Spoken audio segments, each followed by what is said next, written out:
Behind the Glass Sports. We are behind glass. You are not. You are in front of it. Welcome to the show. I'm Aiden Dollins, joined as always by Mr. Will Miller and Mr. Hardy Graham. This is actually the second Will Miller that I've seen today that looks very, very similar to our dear friend Will Miller. You have a doppelganger, Will, pushing the type 2 diabetes situation at the Leonardtown, Maryland AutoZone counter. All right, just want to put that out there. So if you ever start seeing some like decent but clearly subpar and rebranded journalism coming out of DC with the name Will Miller, it's not me. It's not me. I'm not stealing your identity. It is this man at the Leonardtown Park counter. I would appreciate if he could attend my classes for me. So hopefully we can make that happen soon enough. But nevertheless, thank you for making me aware of this. Of course, Yeah, guys. I mean, Here we are, Hardy. yeah, yeah. I mean, I hope that doppelganger Will Miller can perform as the one that is near and dear to our hearts on some of the tests a little bit later this week. Maybe write a couple of papers. Nope. You said some subpar journalism, perhaps. He doesn't Steve quite get live up to degrees. the Will Miller name, if that's the case. Thank you, Hardy. Steve get degrees. He had a really hard time figuring out how to make sure I could get the oil and cabin air filter and oil filter sitting right in front of me, even though AutoZone had accidentally placed my online order to a different location. Mm.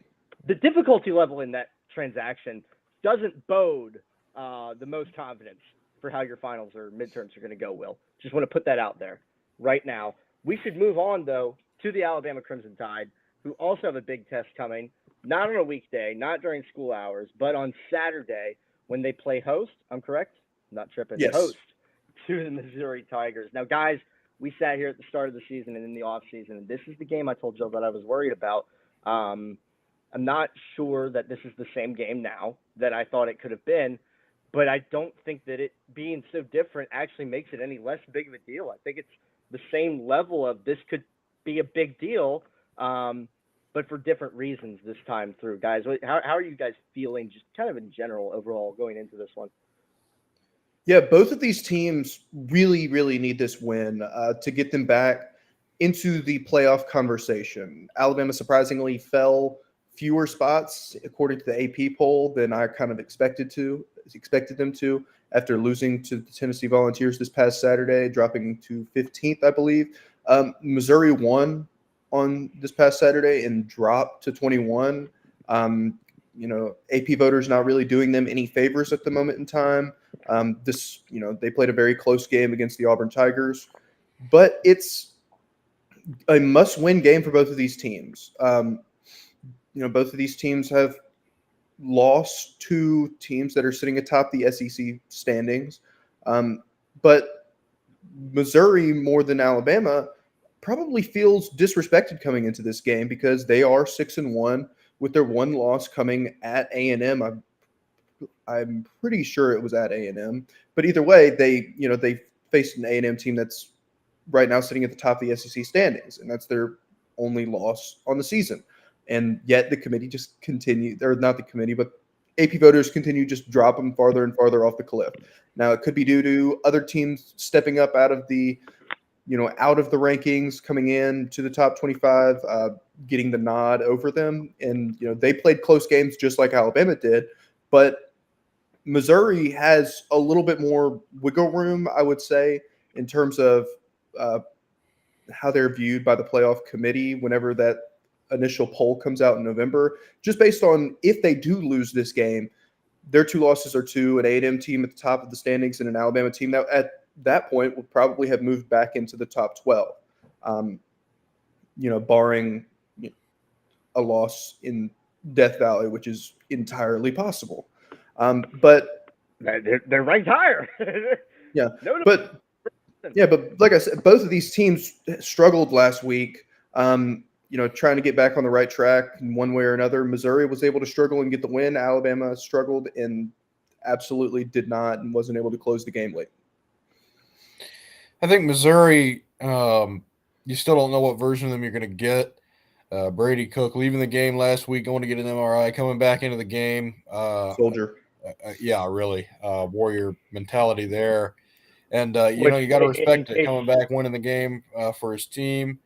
But still don't know what shape he'll be in. You learned today that Missouri's going to be down their leading rusher this game.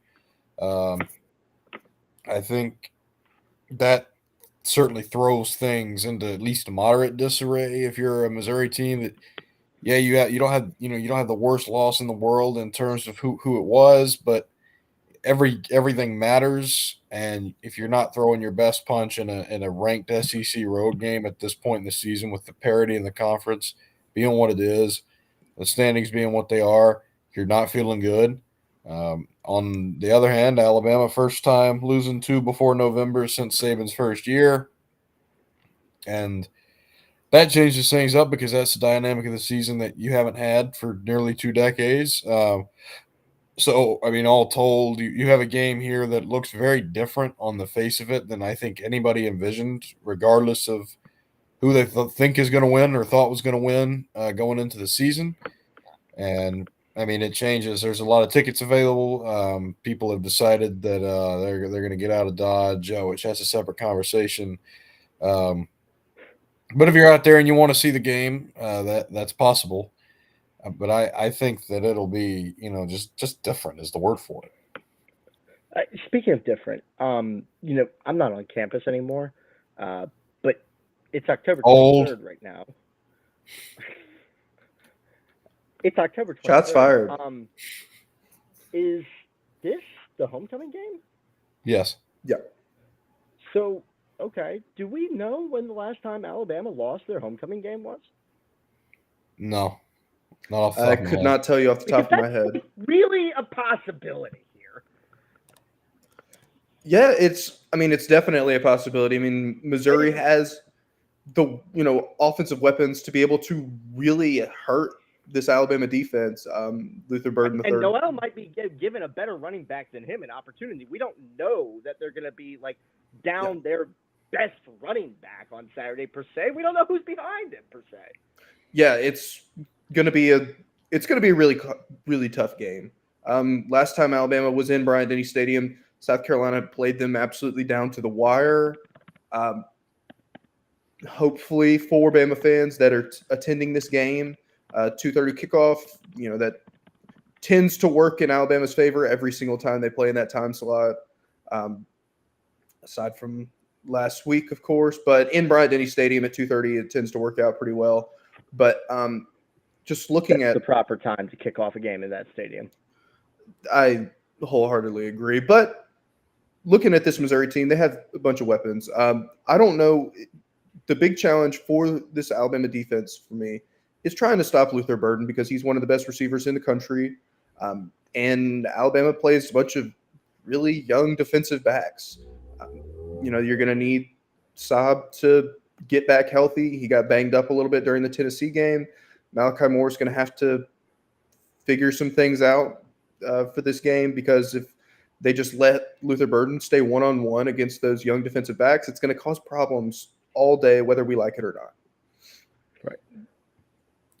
Yeah, and I think that people underestimate the fact that Missouri is really good just because they tumble down in the rankings and they have a couple of close games that maybe have aged a little better than we thought. I mean, Vanderbilt being a 3-point game has turned out to reflect better than we thought on the record, and for a variety of very unprecedented historical reasons. I mean, Vanderbilt now ranked once again in the AP poll, an absolutely incredible development. And don't ever let anyone tell you that college football is dead. Rooting? Is the sicko in you sorry? rooting for them to slip past Alabama just a little bit? No, I mean, I don't know. I mean, I certainly think it's a great story for what it is. But I mean, that's not something I see happening regardless of personal partisanship one way or the other. I know that's a political answer, but well, they have a big game this weekend. Will they do? The First biggest Bank game Stadium as possible. Yeah, First Bank Construction Zone, playing host to some of the most consequential games in college football this season. Did not have that on my bingo card, but they had the 3-point game to Boston College, something like that was really good. Yeah. And Boston College, they haven't won a lot as of lately, but they're not a bad football team. Um, I mean, and College they football and is they do. better They have a better college. record than Alabama does right now, which is talking about things that aren't on the bingo card. If you have that in the preseason, cash your tickets now. Yep. But Or hold them. oh yeah, Anchor down. yeah. Um, but it goes back to what I said earlier. The game's just so different than anybody thought, and I think that's what it's not gonna. I don't know how much it's gonna matter when you actually get between the lines and start playing on Saturday afternoon, because it doesn't change, the goals or maybe even the strategies or whatever. I mean, you still want to win. You still want to beat that other team regardless. But I mean, didn't expect how it is going in. It would be nice if we could see them like actually boat race them. Really let this offense that we've been hearing about come uncorked. I guess a lot of that has to do with which Jalen Milrow shows up to Bryant Denny Stadium on Saturday, because it's starting to feel a little bit like Rex Grossman. With the good Rex, bad Rex. It's good Jalen Milrow, bad Jalen Milrow is the way it's feeling in Tuscaloosa lately. Um, they lost last time they were on the field. We should probably talk about that a little bit. We kind of said going into that game that we had expectations of the things you needed to do to in a win against Tennessee in order to feel actually good about it. Obviously, the Crimson Tide did not get the win at all. To me, throughout that game, it started to feel more like this was the sort of football game where winning it all was going to feel like a major victory no matter what.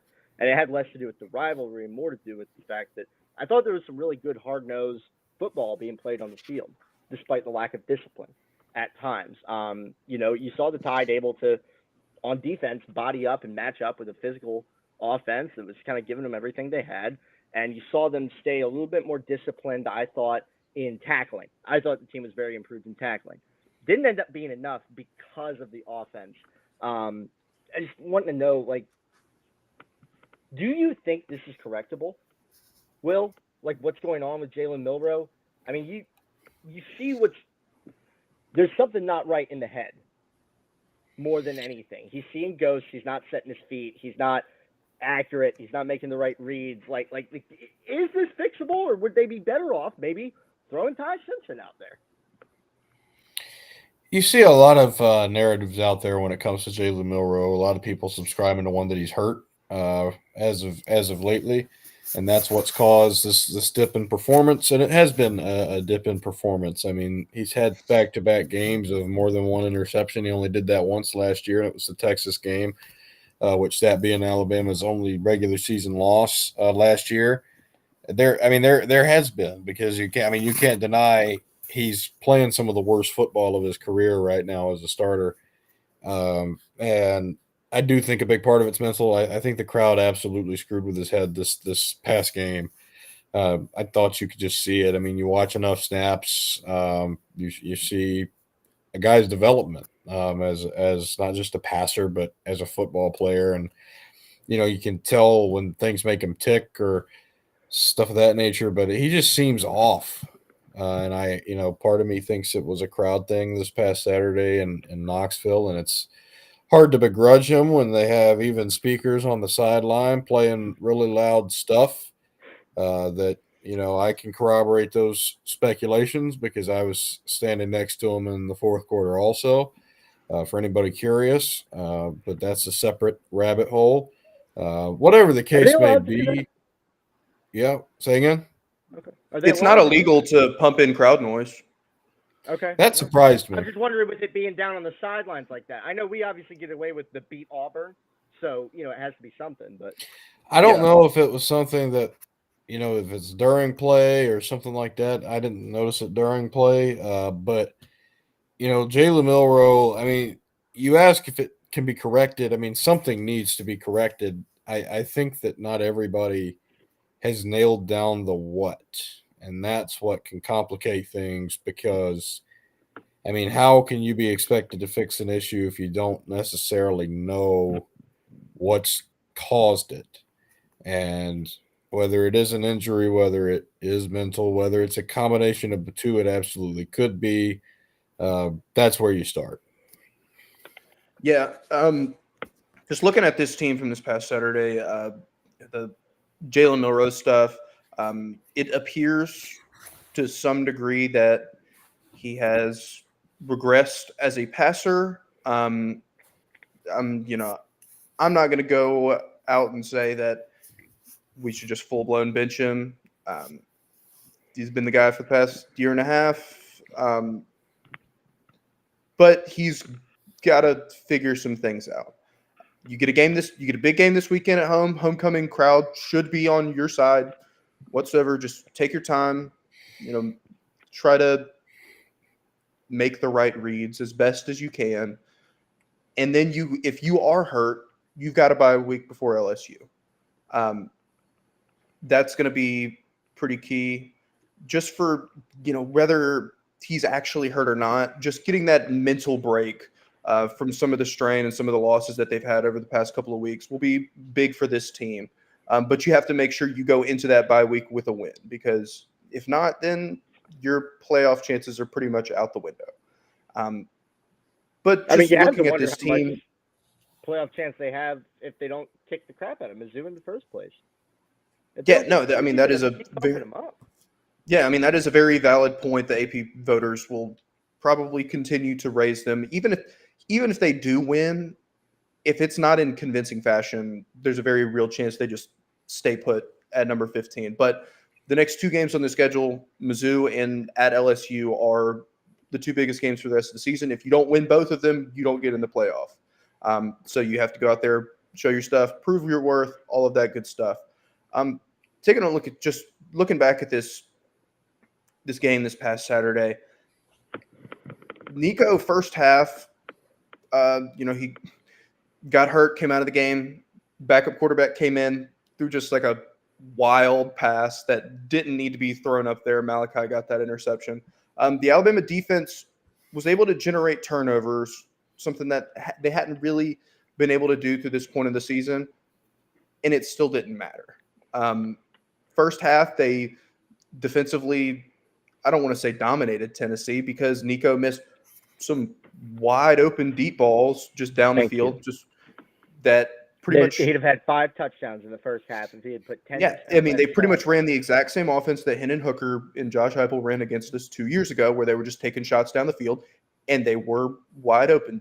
Different defensive scheme he was going up against, but this year we're playing more, man with freshman corners out there that when you go up against a really experienced wide receiver that can run all the routes, make all the moves, and is extremely fast, they're going to get open, and they were open more times than not. First half, Nico did not settle into the game. Second half, they got him in rhythm. And once he was able to get in rhythm, he was able to hit a couple of the shots down the sideline, hit a big shot over the middle, and that really flipped the script on the game. If y'all remember the Tennessee game last year, Alabama went into halftime with a big deficit, and the second half was essentially Jalen Milroe's coming out party, finally figuring out how to play quarterback for this Alabama team. Nico, that second half, was able to get back on his feet after a few bad weeks in a row, and I expect him to be really, really good moving forward. If we're looking at what Alabama could have done better defensively, first half, they were able to get to him, get some pressure on him. Does it not bother anyone else to see our DBs? Like, we know that we're lining up in man. Like, that's been blatantly obvious, through the first, 7 games of the season. I mean, we're playing our corners 10 yards off the ball, and teams have been running slants under it all season. Like, we're just like the idea is that it seems like you've got guys who are running like one of the premier football programs in the sport nationally, on the planet, the world that we know as a race of humans, one of the best. And their idea is just, bend don't break works. Yeah, you can do bend don't break. We're just gonna bend don't break. Yeah, we'll let them go down the field, and then we'll force a field goal. Like, that seems like it's their game plan. Like, they're okay with that. Well, it's bend don't break, and then just relying on individual talent rather than, dialing up plays that are beneficial to, exaggerate, to make that talent pop even more. That's something that, defensive coordinators have been able to do really like Pete Golding defensive coordinators at Alabama were able to Yeah. dial up some really big play calls and make that defense show up and show out even more so because they have that extreme talent. This team, it just seems that they're just lining up in man, playing the guys 10 yards off the ball and saying, hey, we think you're just a better player than them. Go make a play. That works sometimes. It worked the first quarter and a half against Georgia because Mike Bobo just fell for it and was just trying to play one-on-one ball. But when he finally figured out what was going on, they got pieced up. And since then, teams have just had a script for beating this Alabama defense. My issue, I've had my problems with this defense. Not as much as Hardy, but I have had my problems with this defense. I still think they weren't perfect on Saturday. Getting beat downfield as many times as they did is a real problem. And it's really been just so much this experience of what happened after the first quarter on both sides of the ball in the Georgia game since then to cause everything to seemingly fall apart. Everything just bursting apart at the seams. But I think offensively, there are things this team's not doing. I mean, they have not used the running backs. When is the last time this team used the running backs in an appreciable capacity? And Brian Williams had more targets than the entire running back room had handoffs on Saturday. Well, that's not true. Yeah, I would totally believe it. Joe, 18 targets. They did not he hand did the ball off 18 times. he did a rewatch, and it was Well, they handed the ball off 40 20 minutes, times. 20-something seconds of real for Alabama when he was rewatched the game, which is absolutely crazy to me. Yeah. At one point in the game, Blake Byler tweeted, Alabama has run the ball 6 consecutive plays. And it was like, what the hell is going on?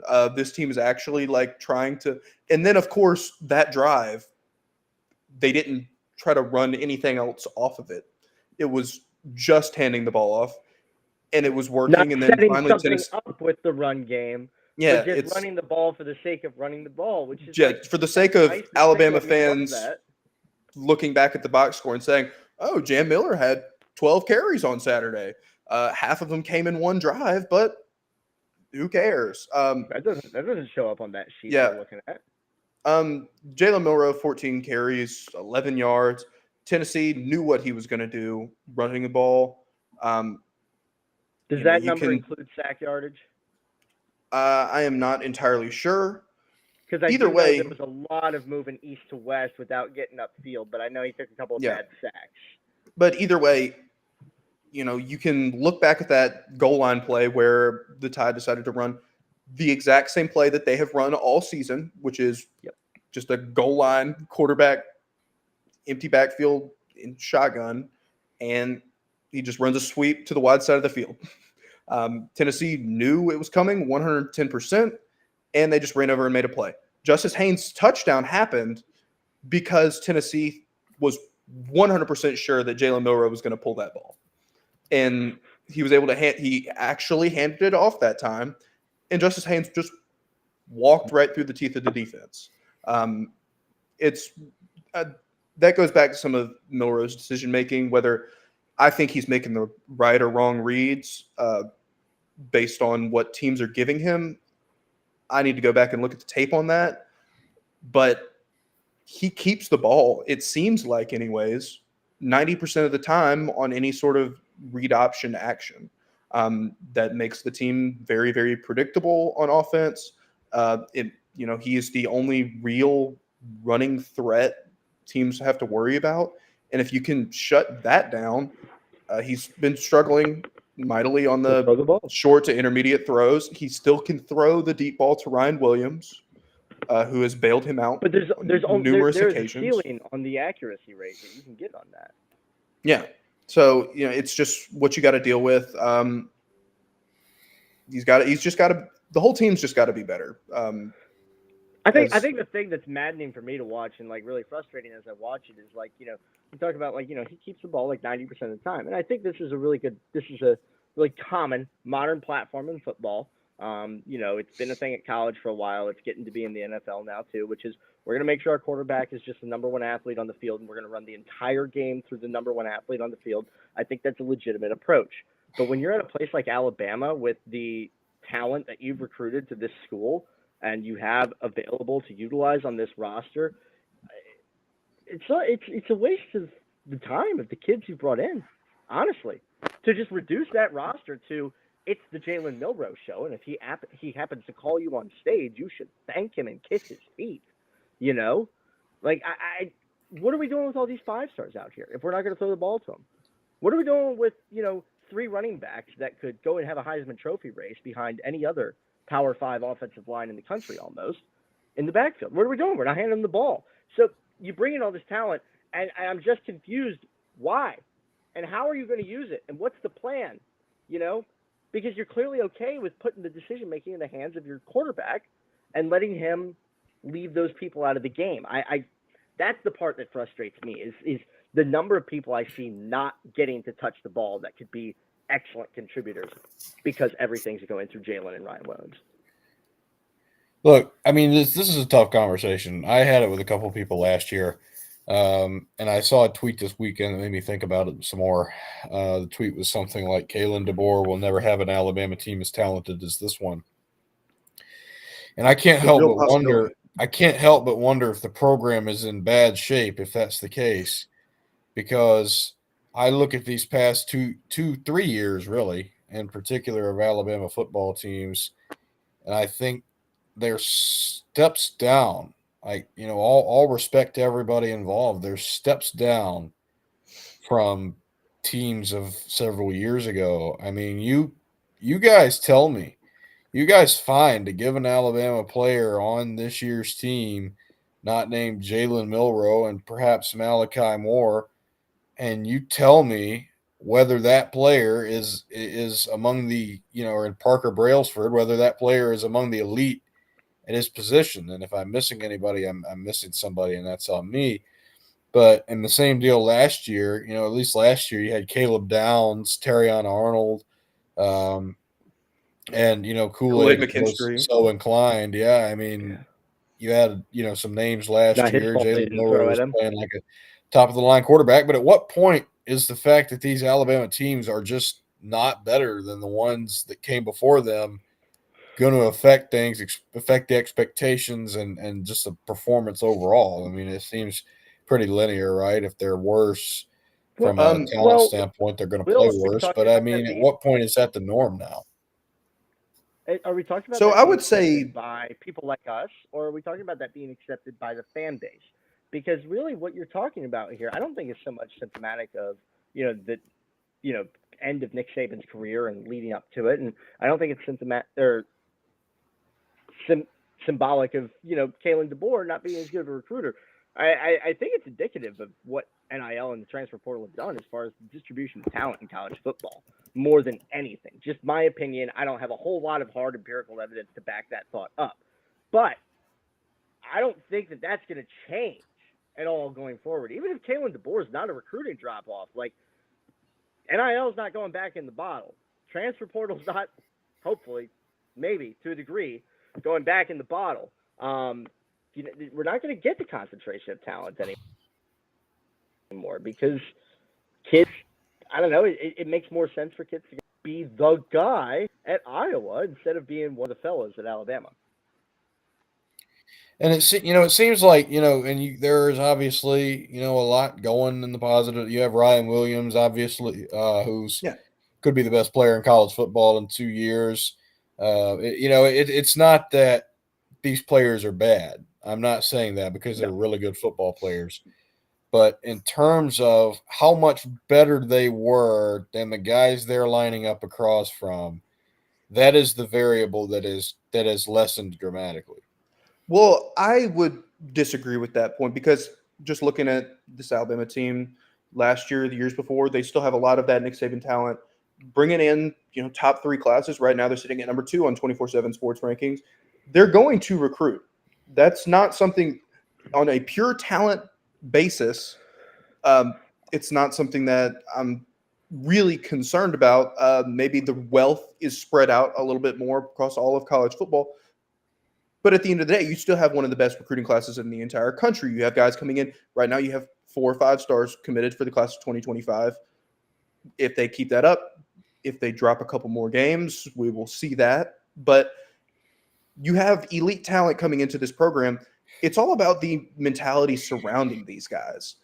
Being able to look at the guy across from you and saying, I am just a better player than you, than sitting there and worrying about, I don't want to make a mistake this play. Right. My work. I mean, your work. I know what my work was. Yeah, it's about the, just being accountable, take, the mental focus, preparation, all of that stuff.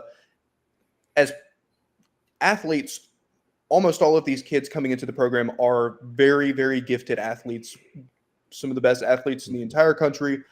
If, they get great development, great coaching behind them, they're going to be superstar players. The defensive backs right now are all really young. They're in a couple of years. God forbid if Cade Womack is there, if they will probably not develop very much, but if he is gone, then they will continue to develop at least to some degree because they will gain more college level experience. I want Cade Womack fed to the Pirates of Mobile Bay just so that he doesn't ruin Keon Sabb. Yeah. It's too late. Keon Sabb is already Keon probably Sabb's not going to old. play again because he's got a injury that he probably shouldn't have tried to play through this past weekend, which, again, separate conversation. But in terms of Keon Sabb this year, you're probably talking about a lost cause, I would think. I mean, he's going to be down for a while. I mean, say again, Hardy? By the way, Will. I was under the impression Keon Sabb was at least a year older than I thought he was. He is a sophomore. So again, if Kane Womack is there for the next 2 seasons by the time Keon Sabb is a senior, hellfire will be raised. By you? But, not just by me. And man. And me. Because going back to your question that kind of started this tangent, Keon Sabb is on that list of players that I put up there with the old Alabama teams. Like him and Deontay Lawson, maybe Jihad Campbell. Deontay Lawson has just not had the year I thought he would. I mean, Jihad Campbell has started to affect games more, and I really like both those guys. I just think that Deontay Lawson saw his 90-plus college football 25 rating and said, I'm the best linebacker in college football. I don't have to work hard this offseason. And it showed up on the field. He has not stepped up remotely. He's supposed to be the vocal leader. I mean, I saw him. I mean, he misses tackles like nobody's business. None of them can tackle. But he's supposed to be the vocal leader of this team. He's supposed to be the. You're absolutely right. You cannot do that as the green dot. You cannot miss tackles as the green dot. Yeah, I mean, he's the future NFL player. Supposedly NFL player, and I think he comes back next year because I think he's only a junior this year. So I think even if he doesn't leave and go to the draft this year, if he comes back next year, Ken Womack's gone. I expect things to be better. With again and Sheridan as a whole, we're getting Sheridan the bus ticket too, right? Or does he get to address that point? Last year, first 6 weeks of the season, Alabama sat there and tried to make Jalen Milroe a pocket passer. It didn't work. We can turn back the clock and look at last season, talk about how Jalen Milroe was at the end of the season some people say should have won the Heisman Trophy. First half of the season, he sucked. He couldn't throw the ball worth a damn. Finally, latter half of the season, Tommy Rees decided he was just going to play to Jalen Milroe's strengths. Tommy Rees decided he liked his $1.9 million contract too much to only get one massive check at the end of February out of it. But which obviously we know the direction that went. Couldn't have been more different than anyone expected. But Tommy Rees, I don't know. I liked him a lot as a college player. I still think he's a good. I'm not saying mind. Tommy Rees should still be the OC I just thought he was out of his depth last year, and Jalen Milroe bailed him out more or less, by the month of November. That's more than fair. I mean, Jesus Christ. It's I felt like he was showing. I felt like Saban had called one of my high school classmates down to come coach Dear the Lord. offense. yeah. But to that point, the play calls were geared more towards Jalen Milroe bailing him out. You can just say When, better. They were better. yeah, I mean, when Kalen DeBoer came in, everyone saw, what Michael Penix had done the past, couple of seasons at Washington. They were like, he is going to be able to develop Jalen Milroe as a passer. He is going to be able to run this Washington offense that Penix was able to put up gaudy passing numbers, so many passing touchdowns. Ryan Williams is going to be Rome Odunze Part 2, all of this other stuff. And the quarterback development itself has not come through. Whether you can blame that on Sheridan or DeBoer, it's left to be seen. But why not on Milroe? Penix developed.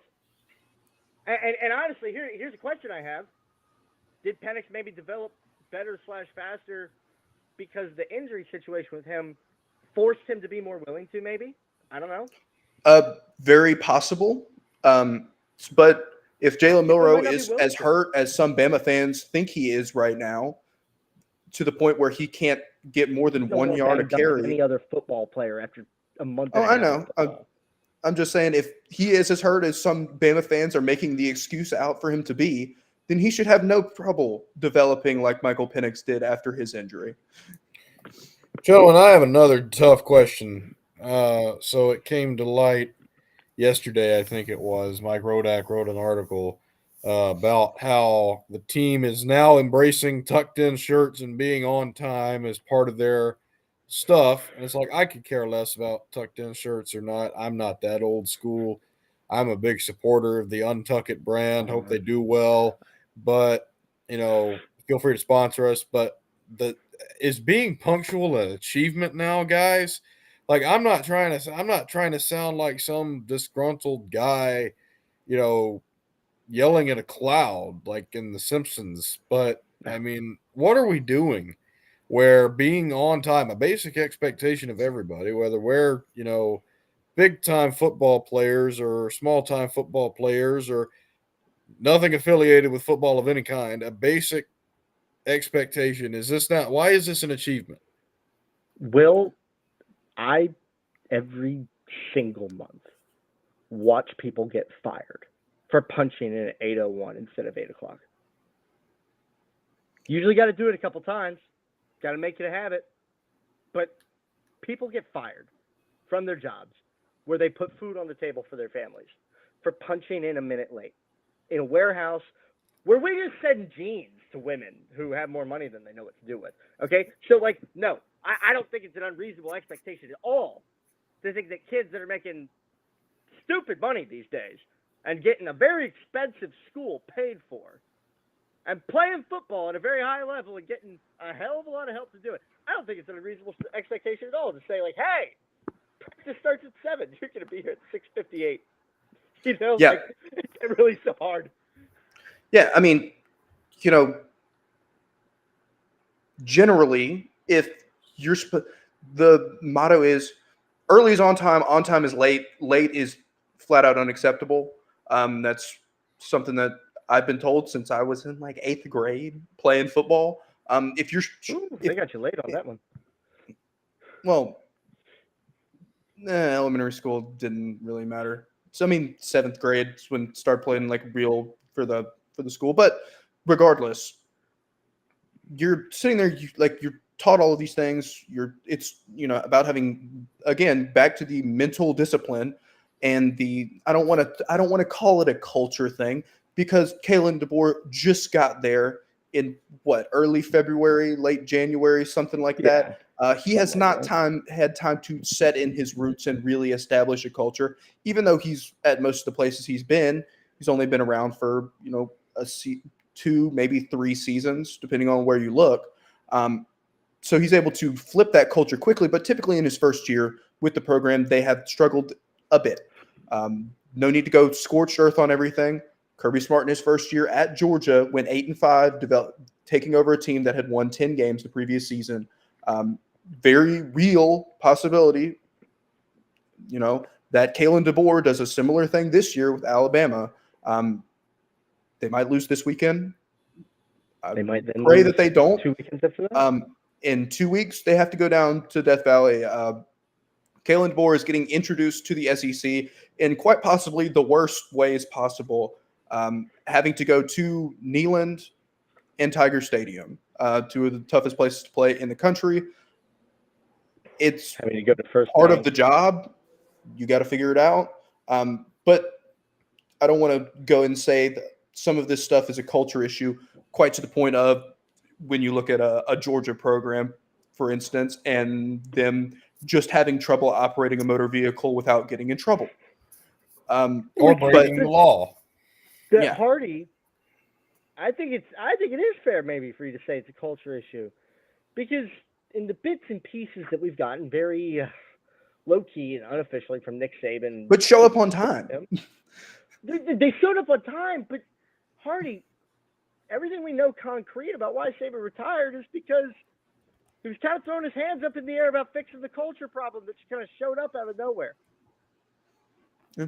Fortnite kids. Oh my God. Well, tell me he's wrong. I'm not going to tell you he's wrong. Yeah, no, I mean, I don't know if either of y'all saw some of AJ's comments that he made, I believe either yesterday or earlier today, where he pretty much came out and said that all these kids are too focused on damn TikTok these days instead of just playing football. Is that a fair criticism to make? That's not what Possibly. he said. Immediately after the Alabama-Georgia game, Ryan Williams and Jalen Backley, guys who have been really solid players so far through this season, said they were going to go out and make a podcast, and they've been screwing around doing that the whole since that week, and that's just part. You can say that's part of the issue. Kalen DeBoer gives them a lot of freedom in this program. It's where do they have the time? Yeah, well, if you have the time to put together a hour-long podcast, whether it's in the middle of the day. I mean, hey, I'm just saying, if you can find the time to do that and still do all of your workouts, whatever, go all for it. But if you're sacrificing other parts of the program to do this, then it doesn't need to be done. It's not about finding the time, okay? Because all right, none of these kids are here because someone asked them to be, because someone made them, okay? These kids are here because this was a precious opportunity for them that they begged for and clawed and pleaded and achieved great things to have the opportunity to do, okay? So no, I don't want to hear shit about how you finished up and had an extra hour, so you went and made a podcast with your friend Jalen Backley. Because all 1,000 other kids that were trying to wear number 2 at the University of Alabama and play wide receiver would right now, instead of going and setting up for a podcast, be getting back on the film study, be getting back in the weight room, be getting back on the sprint line, be getting back in a yoga class, something to improve themselves as a football player for that hour. Even though they don't have to, it's not required of them. They want to, because they want to get better and they want to win championships, not just wear a script A. I just wonder how old we appear to our viewers. Ancient. Yeah. But it's fair. It is a new era. Just everything about it is not the generation that Aiden and I and Will have really been a part of. A lot of these kids coming in, I don't want to call them iPad babies, but that's Ryan Williams. Fire tab babies. But Ryan Williams was born in 2007, man. Lord. That is really the time when that started to pop up. I don't, if maybe you turn on the iPad to turn on some tape, go for it. But Ryan has been phenomenal, has bailed Jalen Milroe out so much this season. had Jalen please Milroe nobody think had that we're coming for Ryan Williams. yeah, Please no, don't come for us no, jugulars God like forbid. God forbid. If he left this program, decided to transfer out this offseason, we would be in absolute shambles. If Jalen Milroe had hit him on that cross in the fourth quarter with like 4 minutes left, he would have scored a touchdown because he would have burnt whoever that safety was and gone 75 yards to the house. I wholeheartedly believe that he's one of the best receivers in the country. It's just looking at that podcast is just a very easy thing to point a finger at for the Well, it's also quote it's unquote also cultural, like, culture stuff. we talk about anxiety and the outside pressure and are the fans too much, and has social media really kind of made some of the mental psychological pressure of playing college football get completely out of hand? And those are fair things to say, but if you're having some anxiety about what the fans think about your play because you don't think it's good enough, I'm not saying you have to get back in the weight room. Just don't put the podcast out there for them to lose their mind about. Yeah. You're inviting it. Will, do you have any comments about? Yeah, I'm going to sound bad with this comparison, but it's like when you're in kindergarten and some people behave badly, so they lose their privileges.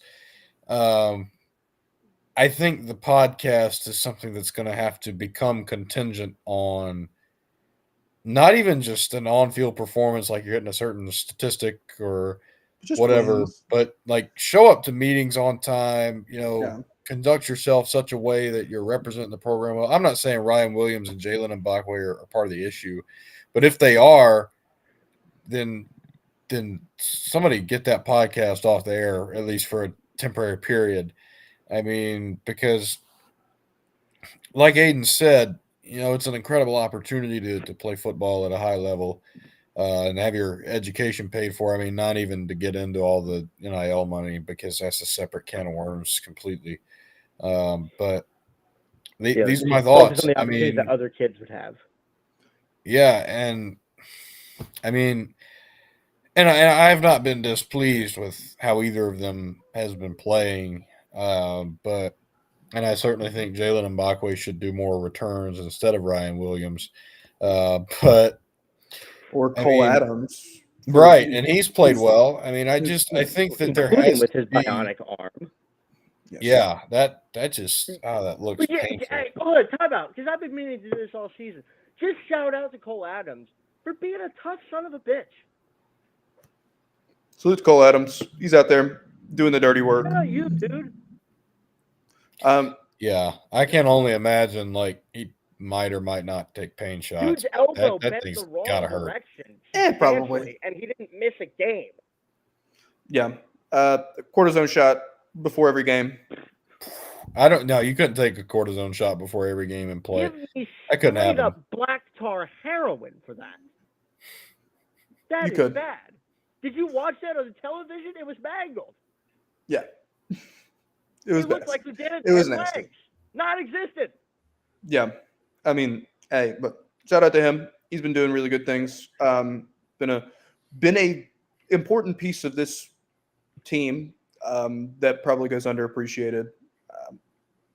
It's been very sure-handed, especially returning kickoffs, punts. Has not had any issues with that whatsoever. That's been a point of anxiety for Alabama for a handful of seasons. Yeah. Kind of I just have one real quick thing. People dog Ryan Williams and maybe some other players on this team for painting their fingernails. Put the fries in the bag, bro. It's like you have more important things to be worried about. Like so many more. Yeah, I mean, like podcasts. That is true. Yeah, I mean, like, well, We Ryan, say on our podcast, but I digress. Yeah. I mean, look, some picture showed up. Ryan Williams was wearing orange painted fingernails, and everyone decided they were going to make a big fuss about it after losing to Tennessee. Who cares? He's by far, whether you like it or not, he's probably the best player on the football team right now. He's going to have a lot of freedom to do more or less whatever he wants to do. I mean, it's not like this kid's going out and getting blackout drunk every single Thursday, Friday, Saturday night. No, quite frankly, if I was going to be worried about him wasting time on a Friday night, it would be driving down to Saraland to hang out with his siblings. Yeah, like, dude's wholesome as hell. Yeah, so worry about the stuff that, like podcasts, taking away, time out of your day for this, that, the other, at the expense of possibly missing team meetings is one thing. Painting your fingernails before you go to bed is a completely different thing.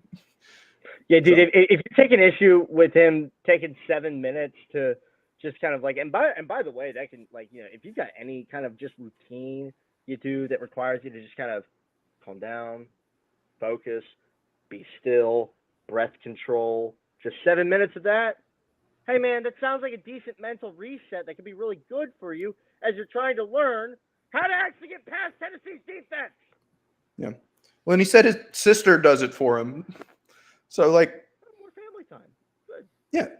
And I would bet $1 million that she painted his nails orange because Halloween is in a week. No, I'm sure that was if we lose to Tennessee, I have to rock orange nails or something. Yeah, I'm sure it was. Will Miller, can we get a ruling? I agree with the Halloween assessment because I don't know. I don't see the kid being that tone deaf. Quite frankly, I really don't. I mean, that kid is smart. I don't think he gets enough credit for that because he's obviously an elite, top of the line. Like if you were to attempt to produce football talent, it would be him. And, obviously he's so young, but the kid has smarts. And I think that he's not trying to do anything. I don't think he's going to do anything purposely that's going to detract from the team like that. Something so semantically small. I just don't see that. Yeah, you're right. He's not Caleb Williams. Yep. It's not the paint in his fingernails. It's the F Utah in addition. Yeah. People just like to moan and complain about stuff for no reason, and we've done quite a bit of that tonight for one reason or another. Just it's tough being a fan, especially for a team that you've seen be so excellent, top of the top for the past 17 years, and immediately you get a new coach and it feels like everything is slipping away. It's not. Put the gun down. You don't need to worry too much about this team yet. There will be a time and place for that. It's probably not even this season. If we look up at the end of next year and there's no improvement, culture's gotten worse, then we can have a real conversation. But right now, we're just bitching and moaning about this loss. It's one that I had circled coming into the season that we had a very real shot to lose, and we did happen to lose it. Losing the game to Vanderbilt makes things more difficult for you to get into the playoff, but you still have a window there. The Commodores are going to win out. They're going to beat LSU, Tennessee, and Texas, make it to the SEC championship, and get an automatic playoff bid because that would be the perfect storybook ending to Clark Lee's time at Vanderbilt. Does anyone want to announce a totally insane item that they will be eating if that happens? Does anyone want to do that? Do we want to play that game on this show? I do not, but I'm asking. I'm putting it out there. I will be injecting myself with pancreatic enzymes if that happens. Can you share? If you'd like. Yeah, why not? Not sure. We'll try it out. What the hell it would do for you, but allegedly bodybuilders like to dope with it. I can't even really wrap my brain around the science of that. So yeah, I've got no idea. The Washington Commanders are 5-2. Good for them. Jaden Daniels is not even playing this week. It didn't play last week when they put 40 points up on another professional football team. The Washington Commanders are 5-2. Jamin Davis has been cut. The final first-round pick of the Ron Rivera tenure. Just kidding. Manny Forbes is still on the roster for another week. Manny Forbes is getting some rotation in. Manny Forbes picked off Andy Dalton.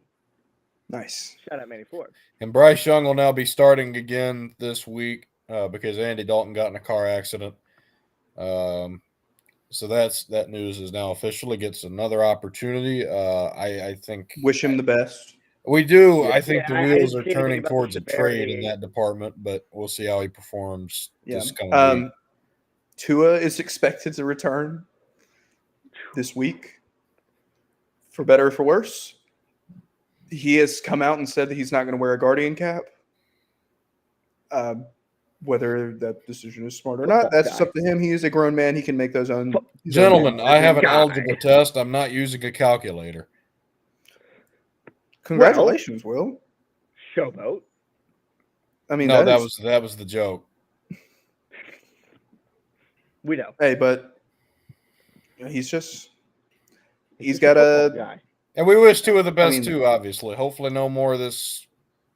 Hopefully he doesn't get situation. his head doesn't smack the ground like a newborn baby's. Oh my god! I get that he's got this in this. I get it. It's your life goal, and you're there. You're one of the 32 guys that actually gets to take a shot at winning a Super Bowl, and it's your life goal. I get it. It's right there, dude. Coach someone to it. Yeah. Especially because that just seems so in line with the sort of servitude he seems to be ready to bring to the world in the in the two of the human aspects of life. It just seems like it's so right there. It just seems so obvious, and it's frustrating to watch him continue to put it out there especially because you kind of got to wonder what if he loses that ability because of something like this. And there's more to football than just playing the game, man. Yeah. Well, the Dolphins are 2 games behind the last wild card spot in the AFC because it's the NFL. Everyone just beats each other up. So he probably feels that if he comes back in, they're going to be able to figure things back, get things back on track. Make a nice little first round exit. Yeah, possibly. But excited to see Tua of the football player out there because really enjoyed him play. Especially in this Mike McDaniel offense that apparently no one else can run besides Tua.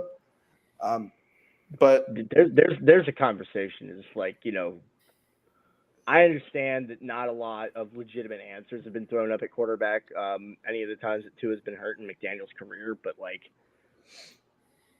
at what point do difficult conversations happen there? Because hopefully not insane. this Sunday. Well, I mean, Hardy, it's not like Tyreek Hill and Jalen Waddle and Raheem Mostert and Devin Achane and all these guys are also hurt. Washington Commanders lose Jaden Daniels. Marcus Mariota steps in and hangs 33. I understand that's the Carolina Panthers, but Yeah. At some point, somebody's got to have a difficult conversation about hey, Mike McDaniel's great and he might be an offensive coordinator. Yeah. In other news, Derek Carr could return soon. Saints 5-game losing streak after an essentially unprecedented first 2 weeks of the season. The tank is not all the way on. They've extended Alvin Kamara. They signed Marquez Valdez-Scantling. We're going to the lottery, baby. Let's go. Drafted in the top 14 yet again. They are right now the 3rd worst team in the NFC. They play the Chargers this Sunday. Damn, that's the In second. SoFi. That's the second best conference in football. Yeah. If they somehow win this game, Spencer Rattler will be back.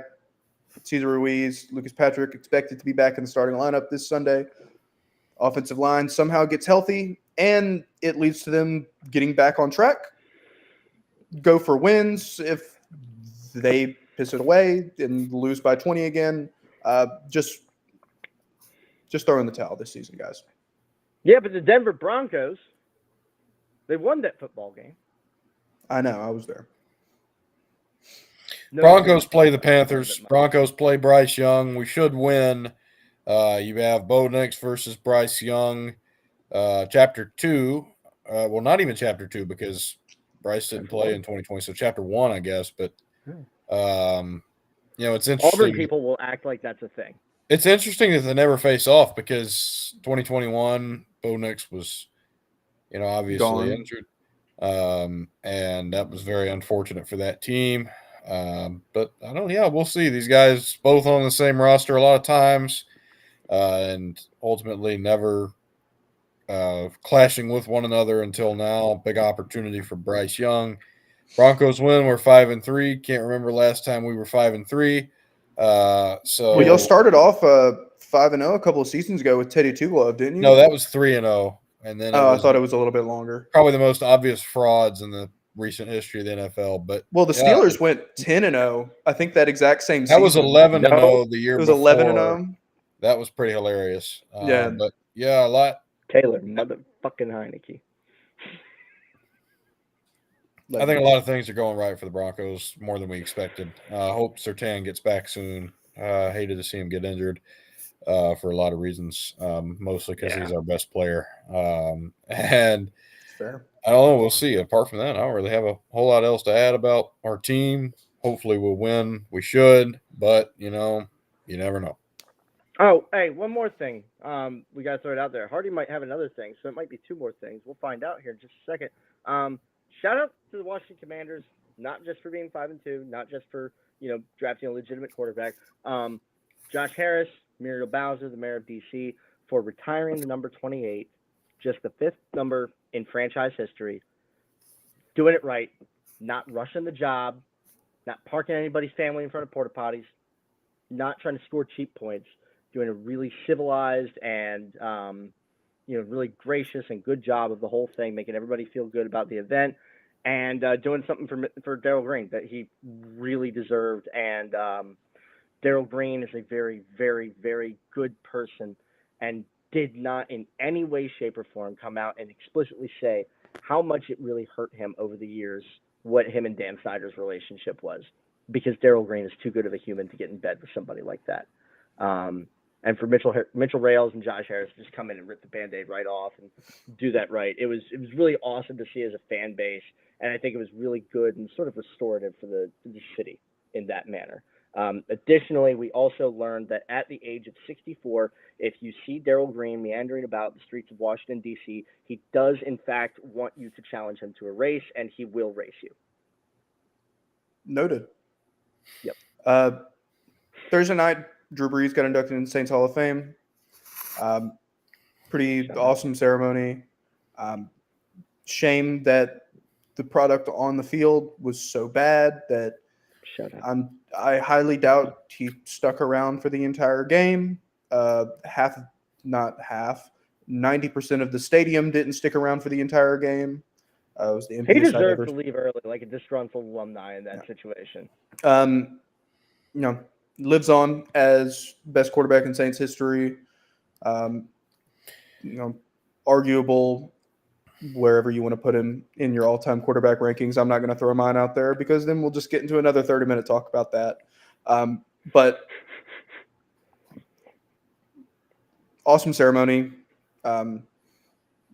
Really fantastic stuff. Did you get some good video of? No, I did not. I was in tears. Not really, but it was. I mean, it was. It was. I know. It was the best part of the football game. It was the best part of being there as a Saints fan. Pretty much after the ceremony, a lot of people already started to leave. People bought tickets for that reason in particular, and sucks. But that era is long gone. Sean Payton was coaching on the other sideline. Drew Brees is no longer wearing black and gold. And so the organization just needs to figure out how to move on from that. That's sad. And like, there's no even like an ownership debacle or bungle or culture issue going on there. Like, there's no extracurriculars to blame on that. That's just sad because life, No. They're just holding on to. They're holding on to 5, 6 years ago. They think it was good then. It was. It was good. So, But you know what I won't be holding on to is 5, 6 years ago. I don't have to. The Washington Commanders are 5-2. Alabama rolls over the Missouri Tigers on Saturday at 2:30 at Bryant-Denny Stadium. Be there or be whatever